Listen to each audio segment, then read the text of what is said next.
नमस्कार, मैं नरेंद्र मुधोलिया। आज आपको ऐसी हस्ती के बारे में बता रहा हूँ जिनको लोग प्यार से राजमाता गायत्री देवी कहते थे।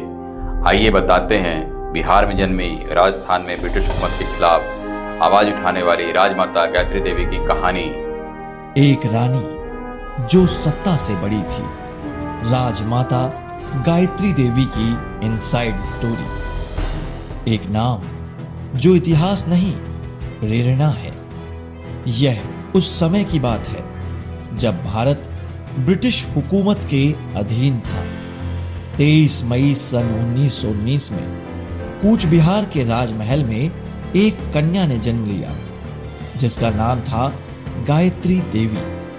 यह कोई नहीं जानता था कि यह बालिका न केवल भारत की सबसे खूबसूरत रानी कहलाएगी, बल्कि वह लोकतंत्र की देवी बनकर सत्ता के खिलाफ सीना ताने खड़ी होगी।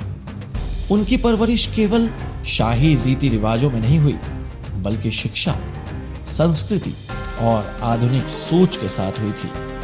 मां महारानी इंदिरा देवी खुद एक प्रबुद्ध महिला थी जिन्होंने गायत्री को महल की रानी नहीं, समाज की नायिका बनने की प्रेरणा दी थी। उनका यह सफरनामा शिक्षा से संवेदना तक का था। गायत्री देवी ने लंदन के शैफ्ट्सबरी कॉलेज, जिनेवा यूनिवर्सिटी और गुरुदेव रविंद्रनाथ टैगोर के शांति निकेतन से शिक्षा प्राप्त की। शांति निकेतन में ही उनकी मुलाकात हुई एक और युवती से, इंदिरा नेहरू, जो आगे चलकर भारत की प्रधानमंत्री इंदिरा गांधी बनी। और वहीं से दोनों के रास्ते समानांतर होने लगे। एक ने सत्ता का रास्ता चुना तो दूसरी ने जनसेवा और विद्रोह का। राजमहल से राजनीति तक का लंबा समय था। सन 1939 में गायत्री देवी ने जयपुर के महाराजा सवाई मानसिंह द्वितीय से विवाह किया। वे उनकी तीसरी पत्नी थी, लेकिन सबसे लोकप्रिय, सबसे सुंदर और सबसे शिक्षित। उनकी सादगी और जनता से जुड़ाव ने उन्हें जयपुर वासियों की आंखों की रानी बना दिया। सन 1943 में उन्होंने महारानी गायत्री देवी गर्ल्स स्कूल की स्थापना की। वो समय जब लड़कियों की शिक्षा को समाज में स्थान नहीं था, तब उन्होंने कहा कि अगर एक लड़की शिक्षित हो जाए तो एक पूरी पीढ़ी जागरूक हो जाती है। सन 1962 लोकतंत्र में कदम इतिहास की सबसे बड़ी जीत थी। जब देश में अधिकतर रजवाड़े राजनीति से दूर रहना पसंद करते थे, गायत्री देवी ने स्वतंत्र पार्टी से लोकसभा चुनाव लड़ने का निर्णय लिया। इंदिरा गांधी चाहती थी कि वह कांग्रेस में आए, लेकिन गायत्री देवी ने साफ इनकार कर दिया। जयपुर संसदीय क्षेत्र से उन्होंने 2,46,515 में से 1,92,909 वोट पाकर 78% मतों से जीत दर्ज की, जिसे Guinness book of world records में सबसे बड़ी चुनावी जीत के तौर पर दर्ज किया गया। राजमाता गायत्री देवी कहती थी कि मैं राजनीति में इसलिए आई हूं ताकि मैं उन लोगों की आवाज बन सकूं जिनकी कोई नहीं सुनता है। इंदिरा गांधी से अदावत, जलन से जेल तक। गायत्री देवी की लोकप्रियता, सौंदर्य और निर्भीकता से इंदिरा गांधी असहज थी।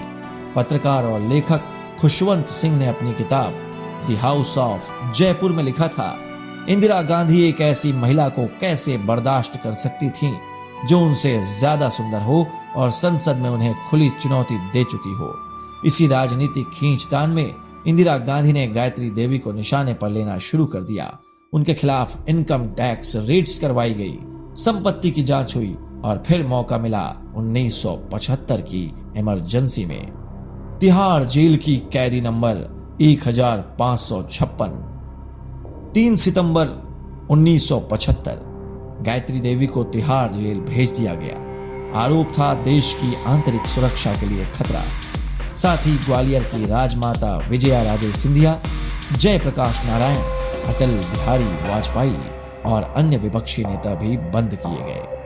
गायत्री देवी ने जेल में अपने कैदी नंबर 1556 के साथ आम महिलाओं की तरह रहना चुना और कपड़े धोए, खाना पकाया और कभी शिकायत तक नहीं। रानी वह नहीं होती जो ताज पहनती है, रानी वह होती है जो संघर्ष में भी अपना सिर ऊंचा रखती है। न्यूयॉर्क टाइम्स ने अपने रिपोर्ट में लिखा कि सरकार ने जयपुर किले की खुदाई में $17 मिलियन मूल्य के हीरे जवाहरात जब्त किए, लेकिन गायत्री देवी बेपरवाह रही और कहा कि हमने जो भी था पहले ही घोषित कर रखा था। राजनीति से उन्होंने विदाई जरूर ली, लेकिन आत्मसम्मान नहीं छोड़ा। इमरजेंसी के दौरान उन पर दबाव डाला गया कि वे राजनीति से संन्यास लें और इंदिरा गांधी के 20 सूत्री कार्यक्रम का समर्थन करें, लेकिन उन्होंने बार बार मना किया। अंततः अपनी बहन के कहने पर राजनीति से अलग हो गई। उस दौरान की वॉन्ग मैगजीन ने उन्हें दुनिया की 10 सबसे खूबसूरत महिलाओं में शामिल किया, लेकिन गायत्री देवी का सौंदर्य उनके चेहरे में नहीं, उनके विचारों में था। जब एक पत्रकार ने उनसे इस संदर्भ में पूछा कि आपको सबसे सुंदर क्या लगता है, तो उन्होंने मुस्कुरा कर जवाब दिया, जब एक औरत अपने डर को पीछे छोड़ देती है तब वह सबसे सुंदर होती है। अंत नहीं, एक अमर विरासत की शुरुआत। 29 जुलाई 2009 को उनका देहांत हुआ, लेकिन उनकी विरासत हर उस लड़की में जीवित है जो सपने देखती है, हर उस महिला में जो अन्याय के खिलाफ आवाज उठाती है। गायत्री देवी एक युग, एक विचार थी। राजमाता गायत्री देवी एक ऐसी शख्सियत थी जिन्होंने भारतीय राजनीति को नारीत्व, गरिमा और संघर्ष का नया चेहरा दिया।